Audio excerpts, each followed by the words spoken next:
성경 에베소서 5장 15절에서 17절, 신약 성경 315쪽,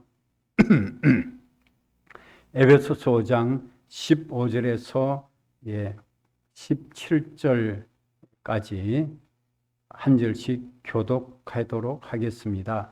그런즉 너희가 어떻게 행할지를 자세히 주의하여 지혜 없는 자같이 하지 말고 오직 지혜 있는 자같이 하여. 17절, 그러므로 어리석은 자가 되지 말고 오직 주의 뜻이 무엇인가 이해하라. 아멘. 여러분, 이해라는 단어를 들으면 요즘 쓰는 용어로 사람은 어떤 생각을 많이 하는 유형이 있다 하고 또 감성적인 유형이 있다고 그렇게 두 개로 나눠져 있잖아요.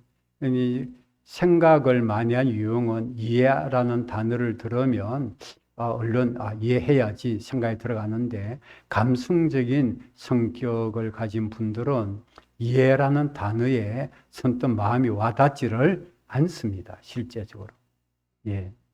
그런데 사람의 그 기본 본성에 관해서 먼저 우리가 살펴볼 내용은요, 저는 그동안에 이렇게 모든 것을 종합적으로 해서 보면 제가 알고 또 읽고 또 깨닫고 하는 그 모든 걸 종합적으로 보면 사람마다 기본 본성이 다 다른데요, 그 기본 본성의 그 기초는 두 가지가 있다고 보는 거죠. 첫째는 태어날 때부터 유전자, DNA를 가지고 태어났는데, 여러분 각 사람마다 유전자가 다 다르지 않습니까? 그래서 좋은 유전자도 물려받기도 하지만 또 별로 이렇게 안 좋은 약점, 단점이 되는 유전자도 사람들이 물려받아요. 자기가 원해서 그런 거 아니에요. 그런 것을 물려받는 거예요. 어떤 부분은 약하고 어떤 부분은 강하고 그런 것이 있고요. 그런 유전자를 갖고 태어나요. 여러분이 태어날 때 우리가 흔히 쓰는 말로 내가 어느 부모 밑에 누구 성실을 가지고 몇째로 태어나고 그것도 남자로 여자로 태어난 걸 하나님 앞에 여러분들이 기도 제목해서 기도해서 얻은 것 있어요? 없습니다. 태어나고 보니까 내가 엄마 아빠가 저런 분이고 엄마 아빠 부모가 정해져 있고 형제들도 내가 원치 않지만 정해져 있고 여러분이 가정 환경도 정해져 있는 거예요. 그건 내가 어떻게 해볼 도리가 없어요. 누구든지 다 그래요. 어떤 분은 좋은, 상대적으로 좀 좋아 보이는 환경에 태어났고 유복한 환경이라고 그러죠. 어떤 분은 좀 불우한 환경에 태어날 수가 있는 것이죠. 그걸 뭘 어떻게 우리가 해볼 도리가 없어요. 그런 가운데서 하나님께서 우리를 있는데 우리를 불러주셨다 하면 그럼 왜 날 하나님께서 불러주시는가 얼른 이해가 안 되잖아요. 그 문제를 오늘 살짝 다뤄보려고 하는 일입니다.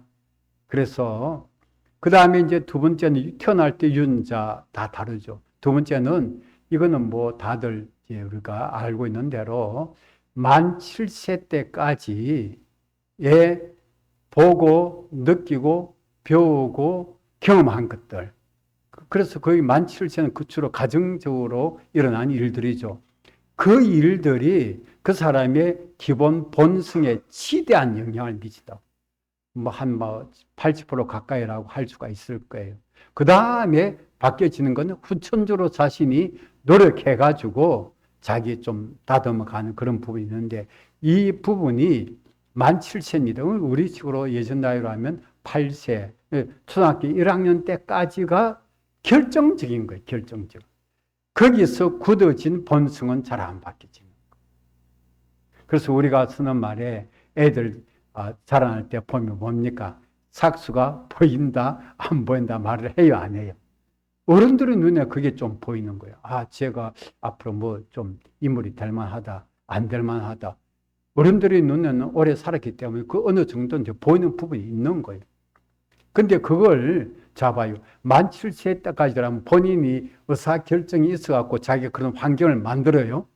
내가 그런 환경 원한 게 없어요. 내가 어떤 것을 배우고 보고 느끼고 경험한 것, 가정교육도 어떤 분은 어떻게 받고 이것도 다르게 받고 다 가정마다 다 다르단 말이에요. 내가 결정할 권한은 하나도 없는 거예요. 근데 그렇게 굳어진 거예요. 그래 여러분 우리가 그 위로를 먼저 받으셔야 될 부분이 우리가 한 대부분의 우리의 그 가진 성격, 성품의 이 기본 본성이 있잖아요. 이 기본 본성은 내 자의적으로 만들어진 것이 아니라는 사실이에요. 그걸 먼저 우리가 인정을 해야 돼. 내 자의적으로 만드는 것이 없단 말이에요. 그래서 어떤 분은 보면 믿음 좋은 집안에 좋은 믿음 좋은 엄마 아빠를 만나고 또 가정적으로도 그 안정적으로 그래 되면 큰 어려움이 없이 신앙생활도 어렸을 때도 잘하고 어떻게 해요? 학업 하는데도 어려움이 없고 그렇게 가는 그런 분들도 가끔 있잖아요. 그분 나름대로 하나님 주신 환경이에요. 그래서 우리가 그렇게 얘기할 때 그거는 참 복이 있구나. 그러면 대체적으로 복이 없어요. 대체적으로 그럼 복이 없다고 할 때 그럼 나는 뭐란 말이에요. 나는 뭐란 말인가. 저도 그걸 신앙생활을 하면서 보면 고등학교 때 나중에 알았지만 그 교회에서 신앙생활 잘하는 사람 회장을 하고 알고 보니까 아버지가 교회 장로님인가. 그런 게 다르더라고. 그게 다르더라고. 가는 길이 다르더라니까. 글쎄 그걸 알게 되었어요. 다르구나. 쟤는 같이 교회를 다니고 신앙생활 하는데도 길이 다른 거야. 그걸 알게 됐어요. 그럼 그 친구는 나름대로 복이 있는 거고. 그럼 나는 뭐란 말인가? 이제 신앙생활을 해보니까요. 자기 자신이 만족스러울 때도 있지만 살면 살수록 어떻습니까? 가까운 사람만 싫고 미운 게 아니라 자기 자신도 싫고 미울 때가 있는 거예요. 지난주에는 한날 새벽기도에 제가 나오신 분들 또 그 성경 말씀이 디모데전서 그 말씀이 여자분들에 관한 말씀인데 그렇게 해서 아마 굉장히 그 위로가 되지 않았을까 싶은 말씀을 하나님 주셔서 좀 그런 부분이 있었죠. 공감이 막 한 200% 될 정도로 공감이 되고. 그리고 되게 여성분들은 왜 내가 저런 남자를 만났을까? 이런 생각할 때 그 여자분들이 되게 제가 한 7, 80% 그렇다니까 우리 집 사람이 기도에 마치고 집 와서 뭐라 그런 줄 압니까? 7, 80% 아니에요. 90% 이상이에요. 남자의 영향을 여자는 90% 이상을 받는다. 저한테 그대로 쏴붙여요. 그렇게 당했다는 거예요. 그래서 여자들의 얼굴 모니터를 보면 그 그늘이 다 있어. 그래서 저 사람도 얘기를 또 반대로 하더라도 양심은 좀 있잖아요. 그러니까 자신도 또 나한테 그렇게 한 게 있다 이런 식으로 얘기해요. 구체적으로 말 안 해. 그런 것도 있을까 없을까요? 있죠. 우리 남자 성도님들 그렇지 않겠습니까? 우리 엄마 남자만 당하고만 삽니까? 우리만 상처 주고 삽니까? 그래요, 안 그래요? 여러분도 상처 받았어요, 안 받았어요? 왜 항구무원이에요? 항구하고 있어요, 유구무원처럼. 상처 받았어요, 안 받았어요? 저도 많이 받았다 하니. 남자로 할 말이 없는 줄 압니까? 할 말이 있다 카이. 그게 현실이에요.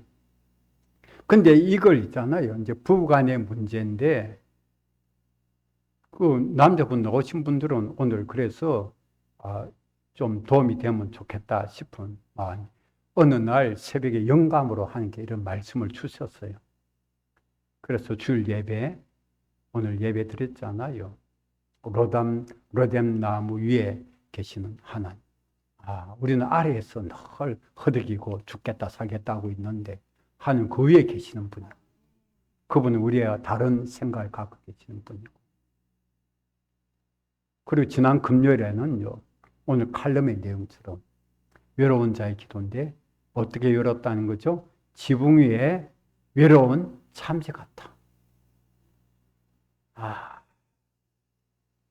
그게 또 그런 말씀을 하나님께 주시는 거예요. 저는 기도하는 거 하나님 주시는 말씀을 갖고 준비해서 전하고 있습니다, 지금. 우리 성도들에게 필요해서 그런 말씀을 주신다고 여겨집니다. 오늘의 시대에 다 외롭잖아요. 그리고 또 엘리야도 또 어떻습니까? 나만 홀로 남았습니다. 나는 나름대로 믿어보려고 잘 믿어보고 애를 쓰는데 뭐가 이게 뭐 이렇습니까? 이런 심정이 들 수가 있고, 또 죽고 싶은 마음이 들 수가 있고, 이제 그런 것 있죠. 다 그만두고 싶은 마음이 얼마든지 일어날 수 있는 것이 현실이잖아요. 믿음의 사람 엘리야도, 기도의 사람 엘리야도 그런 심정을 겪었지 않습니까, 여러분? 근데 오늘 장예배에는 주님의 뜻이 무엇인가 이해하라는 주제이지 않습니까, 여러분? 그러니까 나를 하신 주님의 뜻이 도대체 무엇일까? 나를 왜 이런 가정 환경에서 만 7세 때까지 내가 어떤 집안의 누구로 태어날구로 내는 몰라요. 모르는데 태어나 보니 그렇더라는 것이죠.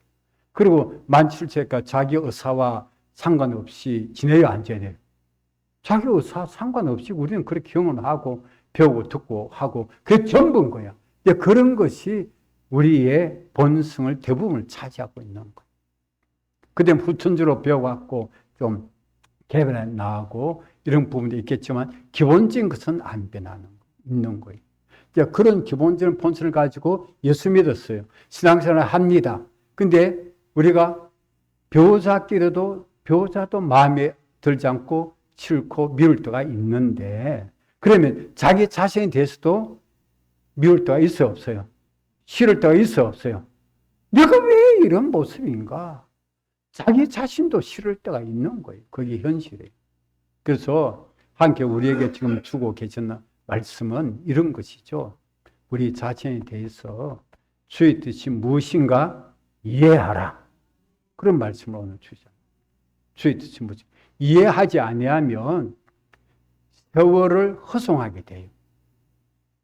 이해하지 아니하면 어리석은 자가 되어버리는 거예요. 그 내용이 오늘 나온 거예요.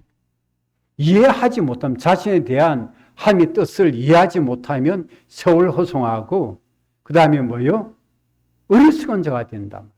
이해하면 지혜로운 자가 된다는 거예요. 제가 그런 이 면을 생각하고 에베소서 5장 15절에 17절 제가 한번 읽어 드릴 테니까 한번 잘 들어보시고 생각을 해 보시기를 바랍니다. 그런즉 너희가 어떻게 행할지를 자세히 주의하여 지혜 없는 자같이 하지 말고 오직 지혜 있는 자같이 하여 세월을 아끼라 때가 악하니라. 그러므로 어리석은 자가 되지 말고 오직 주의 뜻이 무엇인가 이해하라.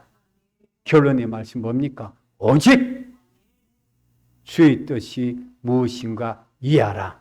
즉 나 자신을 향한 주님의 뜻이 무엇인가 알고 이해하면 그 사람은 지혜로운 자로 살 수 있고 세월을 허송하지 않고 살 수 있다. 답을 우리에게 그렇게 주고 있는 말씀이잖아요. 그래서 오늘 말씀의 주제가 주의 뜻이 무엇인가 이해하라. 나는 왜 이렇게 태어나고 난 왜 이런 나도 싫은 정도로 약점과 단점을 많이 갖고 있을까? 라고 여겼을 때 자기 자신에 대한 이해가 먼저 있어야 된다. 중요합니다. 다른 사람 이야기 전에 자기 자신에 대한 뭐요? 이해부터 먼저 하셔야 돼요. 자기 자신에 대한 이해가 없는데 다른 사람을 어떻게 이해할 수 있겠어요? 배우자를 어떻게 이해하고 자녀를 어떻게 이해하고 부모를 어떻게 이해하고 다른 견해를 어떻게 이해하고 다른 사람을 어떻게 이해할 수가 있겠습니까? 이해가 불가합니다. 먼저 자기 자신에 대한 주의 뜻이 무엇인지를 이해하고 알고 이해하면 그 다음 단계부터 이해가 가까운 사람부터 이해가 되어지는 것입니다. 그래 되면 세월도 아끼고 어리석게 살지 않아요. 지혜롭게 살 수가 있습니다. 아, 그래요. 고성시원하지 않죠.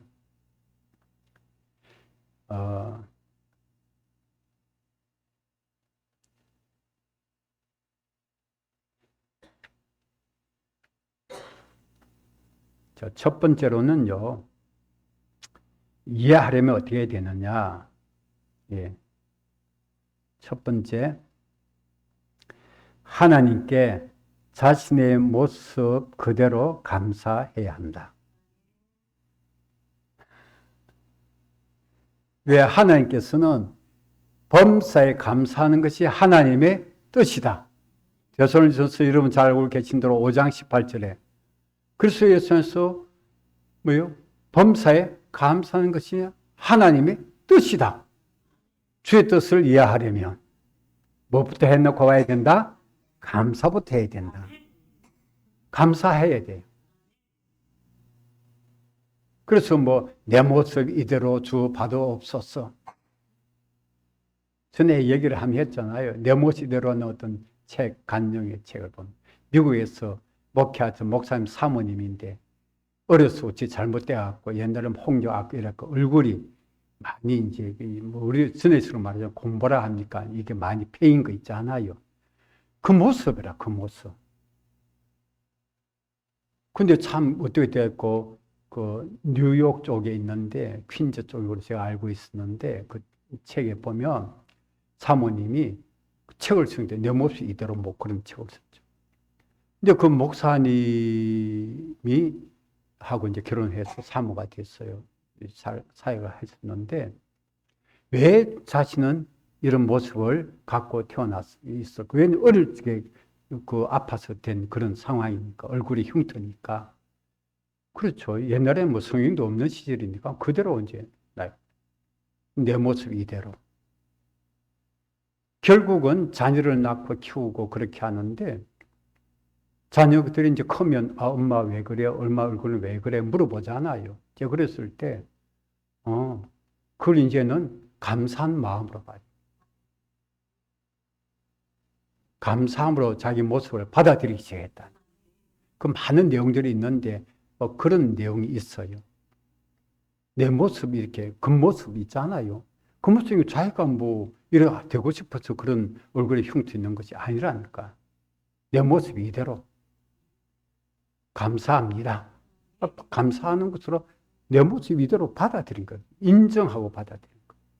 우리가 성격적인 것이라든지 다른 모든 약점, 단점 이런 부분이 있는 걸 있잖아요. 여러분이 그렇게 쉽게 말하자면 내가 그렇게 하나님 나를 만드실 때 성품 이런 성품으로 이런 성품 요청해갖고 견적이 나온 거 아니잖아요.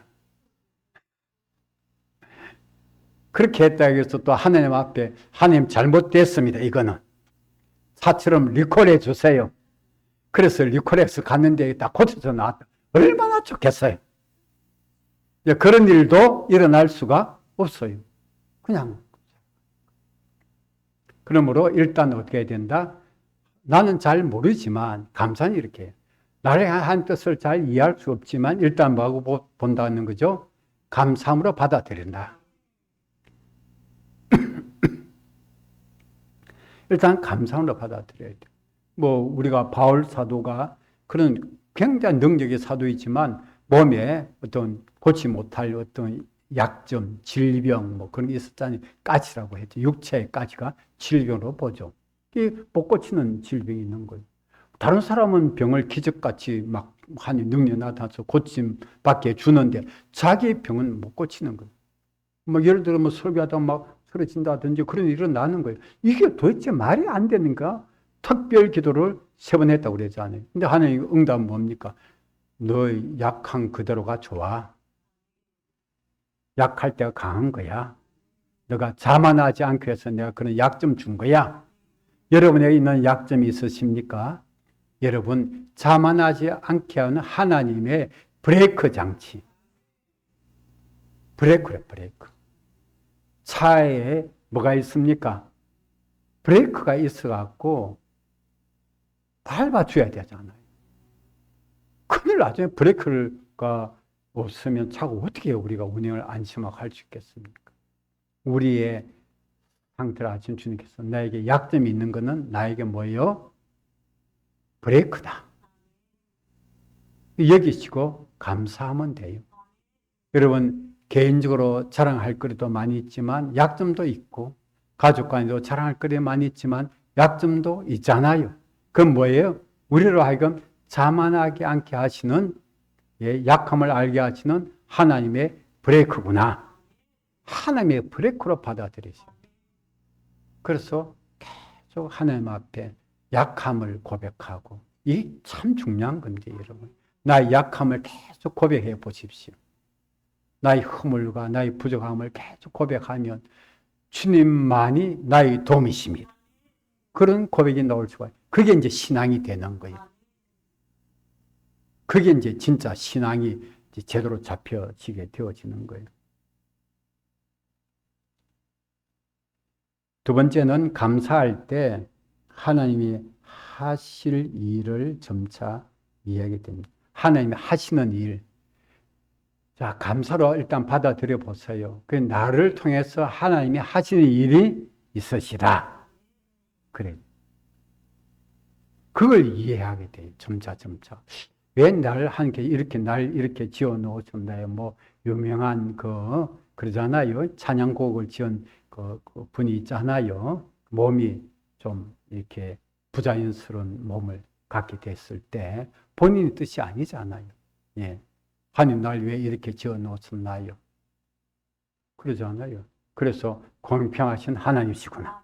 그걸 깨달았다 하잖아요. 그래서 찬양곡이 공평하신 하나님이라고 찬양을 부를 수밖에 없는 걸 깨달았다는 거예요. 그분은 그걸 깨달은 거야. 어쨌든 간에 불공평한 줄 알았는데 공평하신 하나님이시구나. 그걸 깨달은 거.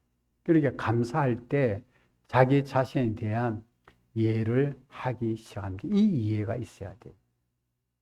자기 자신에 대한 이해를 우리가 빨리 하면 할수록 가까운 사람에 대한 이해도 하게 되고, 다른 자녀에 대한 이해, 주위에 대한 사람들에 대한 이해도 할 수가 있는 것입니다.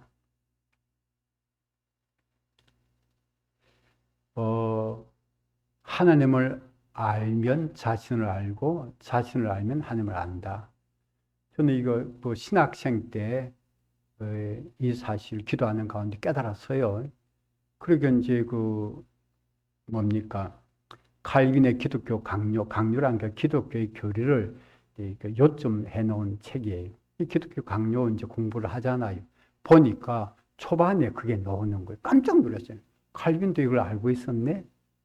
하나님을 알면 나를 알고, 나를 알면 하나님을 알게 된다. 칼빈도 이걸 알고 있었구나. 제가 전도사 때 그런 경험이 있습니다. 실제적으로. 그래서 우리가 하나님 앞에 누굴 알아야 돼? 나를 알아야 돼. 그 사람이 하나님을 아는 사람이라 하죠. 하나님 앞에 나를 모르는데 내가 하나님을 알 수가 없어요. 이 피차 다 상호 연결이 되어 있습니다. 상호 연결. 내가 하나님 앞에 나를 알면 하나님을 알게 돼. 그러면 하나님 앞에 나를 알게 될 때는 하나님 앞에 뭡니까? 사도 바울이 그 고백처럼 죄인 중에 개수구나. 그걸 처절하게 알게 되는 거. 하나님 나를 긍휼히 여겨 주시고 불쌍히 여겨 주시고 오래 참아 주셔서 나 같은 죄인을 구원해 주셨고, 그리고 다른 사람들도 하나님이 긍휼히 계시고 하나님의 긍휼은 오래 참으심으로 나타나는 거예요. 오래 참아주시는 거구나. 그걸 알면 알수록 나를 오래 참아주는 하나님, 나를 긍휼히 불쌍히 여겨주셔서 오래 참아주신 하나님께서 다른 사람도 긍휼히 계시고 오래 참고 계시는 거로구나. 내가 뭐라고 어찌할 수가 있어요, 없어요? 없어요. 그래서 하나님 앞에서 우리 자신을 먼저 알아야 된다. 그래야 신앙이 바로 들어가요. 하나님 앞에 자기 자신을 모르는 가운데 신앙을 가진다? 하나님도 몰라요. 하나님은 모르면서 신앙생활하니까 하나님께서 기뻐하지 않는 일들을 하면서 기뻐하지도 않은 거예요. 그러지 않은 거예요. 하나님 앞에 나를 알면 나도 누굴 알게 돼요? 하나님을 알게 되고. 아, 하나님 이러신 분이로구나. 그에 따라서 자기 자신에 대한 이해가 생겨요. 나를 이해하기 시작해요. 그러니까 일단 감사로 받아들였잖아요. 그때부터 이제 이해의 문이 열려지니까 감사하지. 자기 자신에 대한 감사가 없으면 이해의 문은 안 열려져요. 그래서 다른 사람에 대해서도 그 감사한 마음이 없으면 이해가 안 되는 거예요. 긍휼의 마음은 더더군다나 없고, 예, 오래 참을 수도 없고, 그러면 어떻습니까? 인간적으로 이렇게만 될 수밖에 없는 거예요. 그게 우리 인간의 본성이 그런 거예요. 어쩔 수가 없어요. 누구든지 다 너나 할 것 없이 다 동일한 거예요. 그래서 우리들은 다 이 본성이 또 살아가면서 봐봐요. 실제까지 기본 본성이 있는데 좋은 부분으로 발달된 것도 있겠지, 변화된 것도 있겠지. 대체적으로 그 부분들이 다 계속 어떻습니까? 어그러져 있는 거예요. 계속. 그러니까 이제 몇십 년 살았어요, 지금. 보니까. 몇십 년 살았어요. 그럼 또 더 어그러져 있는 거야. 그 이상하게 된 거예요, 그냥. 이상하게 막 어그러진 모습이 나오는 거예요. 자, 그러면 뭡니까? 사람끼리 상처를 주고받는 건 나도 상처 주고 상처받는 이유는 이 어그러진 본성끼리 망가진 본성끼리 부닥치는 거예요. 그러면 어떨 수밖에 없어요? 상처받을 수밖에 없는 거예요. 부부간에 제일 많이 상처를 주고받는다니까. 주고받고. 왜? 함께 있는 시간이 너무 많으니까. 부닥치는 일들이 살면서 오랫동안 살아오셨습니까? 상처를 얼마나 주고 많이 받으니까. 그러니까 거기서 서로 간 또 이해가 안 되죠. 피차간에 상처를 받고 살아가는 모습이라는 것이죠. 그러면 어떻습니까? 상처를 받는다고만 생각하면 미움이 생기고 분노심, 증오심, 복수심도 생기는 거예요. 그러면 상처받는 사람의 얼굴이 어떻습니까? 우리가 찬양 가서 낮엔 해처럼 밤엔 달처럼 또 덧붙인 건 뭡니까? 비 오는 날에는 LED 가로등처럼 그렇게 환하는 모습이 언제나 될 수가 없으니까 인상이 찌그러지는 거예요. 여러분 성품이 어그러져 있다 보니까 인상마저 찌그러지니까 환한 모습이 될 수가 없었어요. 그 은혜를 좀 받았다 싶으면 좀 펴졌다가 곧바로 뭐로 돌아갑니까? 예, 모니터가 바뀌어져요.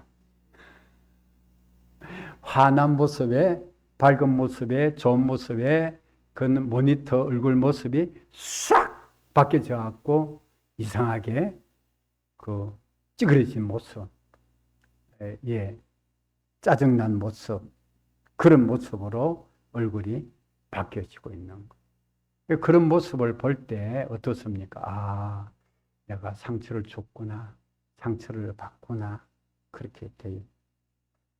그러면 배우자, 남편과 아내의 배우자의 관계는요, 이렇게 성경적으로 말씀드리면 서로 돕고 보완하는 관계로 있어요. 서로 돕고 뭐요? 보완하는 관계. 돕고 보완이라. 내게 없는 것이 배우자에 있고 배우자가 없는 것은 누가에게 있어요? 내게 있는 거예요. 일방적이지 않습니다. 서로 돕고 보완하는 관계로 하나님께서 배우자를 붙여주신 거예요. 그렇게 얘기고, 이제 배우자가 계신 분들은 그렇게 얘기하고, 내게 없는 것 상대방 있고, 상대방 없는 것이 누가 있어요? 내게 있는 거예요. 서로 돕고 보완하는 관계로서 배우자의 관계를 형성해 나가야 돼요. 그 다음에 자녀의 문제는 뭡니까? 여러분, 자녀 때문에 염려하지 않는 부모가 있을까요, 세상에? 있습니까, 없습니까? 없습니다. 그런데 우리가 인정해야 될 건데, 나 자신의 모습을 하나님은 먼저 감사를 그랬잖아요, 있는 그대로. 그리고 이해하는 단계가 이제 돼가잖아요. 그래 되면 자녀들은 부모의 거울이라고 하잖아요. 그러면 자녀를 보고 내 모습이 저기 있고, 그걸 보셔야 돼요. 자녀의 모습 속에 뭐요? 내 모습이 들어있어. 근데요, 내가 싫은 모습이 들어있는가, 보통 경우에는. 그게 또 많이 들어가 있어. 그러면 그게 싫어, 안 싫어? 싫으니까 그 자녀가 더 싫은 거야. 내 모습이 들어가 있다니까? 신기해요. 그때 내 모습이 들어가 있는 거야. 그 자녀가 크면 어떻게 한 줄 아니까? 안 좋은 것은 아빠 닮았다, 얼마 닮았다, 그렇게 합니다. 약점, 단점. 저도 그런 얘기 안 들었겠어요? 많이 들었죠. 닮았다. 근데 좋은 것 닮은 건 감사도 소리 한마디도 안 해요. 뭐만 얘기합니까? 안 좋은 것 닮은 거, 그거는요, 꼭 집어서 얘기하는 거예요. 아, 좋은 것 닮았다 하면 또 얼마나 좋아. 근데 그 얘기는 안 해요. 안 좋은 것, 약점, 단점, 이런 거 있잖아요. 그런 것만 닮았다고 얘기하는 거예요. 그래서 자녀를 보면 뭡니까? 누구 모습을 깨달은다? 내 모습을 보고 깨닫게 되는 것. 그런 관계예요. 거울이에요, 거울. 쟤를 보니까 내 모습이 저렇고, 여러분 모습 잘 모르시죠? 그러면 여러분 아들, 딸하고 함께 지내봐요. 그래, 그 하는 행동을 가만히 봐요. 그 중에서 마음에 안 드는 게 있잖아요. 그건 내 모습이야. 답이 금방 나야 안 나요? 답이 금방 나. 그게 누구 모습? 내 모습인데, 근데도 또 부모랍시고, 너 그런 거 나쁜 버릇 고쳐야 된다. 이렇게 얘기합니다. 그러면 자녀가 참 대받아 치지 못하더라도, 이거 참 사돈남말하시네. 이렇게 얘기는 거예요. 사돈남말한다. 그게 뭐 엄마 아빠 모습인데 그게 뭐 무슨 모습이라고 그러느냐고. 내가 하늘에 뚝 떨어졌나? 참 처음으로 돌아가 봐요. 만 7세 때까지 유전자. 그 배운 것이 보고 듣고 느끼고 경험한 것이 그게 기본 본성을 많이 이루고 있는 거야. 그 모습이 나와야 안 나와요? 나오는 거. 어쩔 수가 없어요. 싫어도 그게 뭐요? 인정을 해야 돼. 그래서 처음에 내 모습을 하나님 앞에 뭐 하는 거죠? 감사한다. 그 다음 두 번째는 살아가면서 나를 행하신 그런 나를 한 교회의 나를 불러주셨는가? 그걸 조금씩 알게 돼요. 이 배우자 부부 관계는 서로 독보 보완의 관계. 자녀는 내 모습 저기 있구나. 그러면 봐요. 그걸 깨달은 부모는 기도를 통해서 자녀의 안 좋은 모습을 기도로서 어떻게 합니까? 하나님 앞에 구하잖아요. 그러면 그 자녀는 사실 부모보다도 빠르게 그런 안 좋은 약점, 단점 벗어나요, 안 벗어나요? 벗어나게 되는 거예요. 그런 식으로 잘 들으셔야 돼요. 그냥 무조건 3대째 예수 믿어 인물 나는 게 아니고 그런 식으로 신앙생활을 하다 보니까 3대째 가면 좋은 본성을 많이 갖고 태어나는 거예요. 남달리 좀 좋은 거야. 거기다가 구천적인 기도나 훈련과 교육을 받아. 좋아요, 안 좋아요? 좋아지니까 3대째 가서 그런 식으로 신앙생활을 할 때 그렇습니다. 그냥 무조건 괴담 그런 거 아니에요. 제가 지금까지 수십 년 목회하고 신앙생활 하면서 그걸 다 보고 들었잖아요. 주위에서. 아니구나. 그렇게 하면 3대째는 뭐가 나온다? 인물이, 하나님과 쓰임받는 귀한 인물이 세워질 수 있구나. 그것이 이제 보이기 시작하는 거. 우리가 감사로 시작해야 돼. 사실은 먼저 조금씩 하나님께서 날 부르신 이유를 조금씩 알고 이해를 해야 돼요. 그럼 배우자부터 자녀, 가족 간, 가까운 사람들, 교인들에게도 어떻습니까? 저 사람도 이해해야 되는구나. 불쌍한 사람이구나. 불쌍히 얘기해야 돼. 누구든지. 마지막으로 주님의 뜻을 이해하면 지혜롭게 세월을 아낄 수가 있습니다. 예. 여러분, 우리가 이 땅을 살아갈 때 있잖아요. 하나님께 우리를 태어나게 하시고 구원으로의 부르심을 허락해 주셨을 때 우리 각자에게만 할 일을 주셨어요. 여러분 자신만이 할 수 있는 일을 하나님이 주셨습니다. 이거 확실히 믿으셔야 돼요. 100% 믿으셔야 돼요. 나만이 할 수 있는 일을 주셨어요. 예를 들어서 부부간의 경우는 남편과 아내로서 많이 할 수 있는 일을 주셨다는 거예요. 부모의 경우는 그 부모로서 자녀에게 할 수 있는 일을 주셨다는 거예요. 아, 자기만 할 수 있는 일을 주셨어요. 교회에서도 왜 여러분이 명교회에 다니시느냐? 이래서 할 수 있는 일을 하나님이 주셨기 때문에 나만이 할 수 있는 하나님이 주셨다. 이걸 꼭 믿었어요. 이걸 뭐 다른 말로 삼위라고 얘기까지 하는데, 그래 되면 두 가지를 하지 않습니다. 세월을 허송하지 않아요. 아, 내가 할 일을 알았다. 두 번째는 뭔가 그 시간을 아껴요. 세월을 아끼는 건 기회를 얻고, 그럼 좋은 기회가 많이 있어 없어요. 세월을 아끼라는 본 뜻이 뭔가 기회를 산다는 뜻이라고 그랬잖아요. 그 기회를 잘 잡을 수 있다니까. 여러분, 우리에게 지나가는 많은 수많은 좋은 기회들이 있는데 우리가요 이렇게 자신을 모르고 하나님 하시를 모르다 보니까 기회를 하나님께서 막 앞으로 지나가게 주신데도 못 잡았어. 지난날에 그 좋은 기회들을 다 놓쳐버린 거예요. 지금도 마찬가지. 지금도 기회가 있습니다. 잡으세요. 그 세월을 아끼는 건 기회를 산다는 거예요. 내가 잡는다. 내 것으로 만든다는 거예요. 그 세월을 허송하지 않는 거예요. 그 다음부터 그러니까 어리석게 행동하지. 지혜롭게 행동한 건 뭡니까? 올바른 분별력을 가지는 것이죠. 아, 내가 어리석게 살았구나 그동안에. 올바른 분별을 가지고 생활에 나갈 수가 있는 것입니다. 기도하겠습니다. 살아계신 주님, 저희들 긍휼히 여겨 주시고 허물과 죄가 많은 저희들 사랑하셔서 긍휼의 은혜로 오래 참으시고 구원해 주심을 감사합니다. 가정도 이렇게 주신 분들도 있고 가족들도 주위에 있습니다.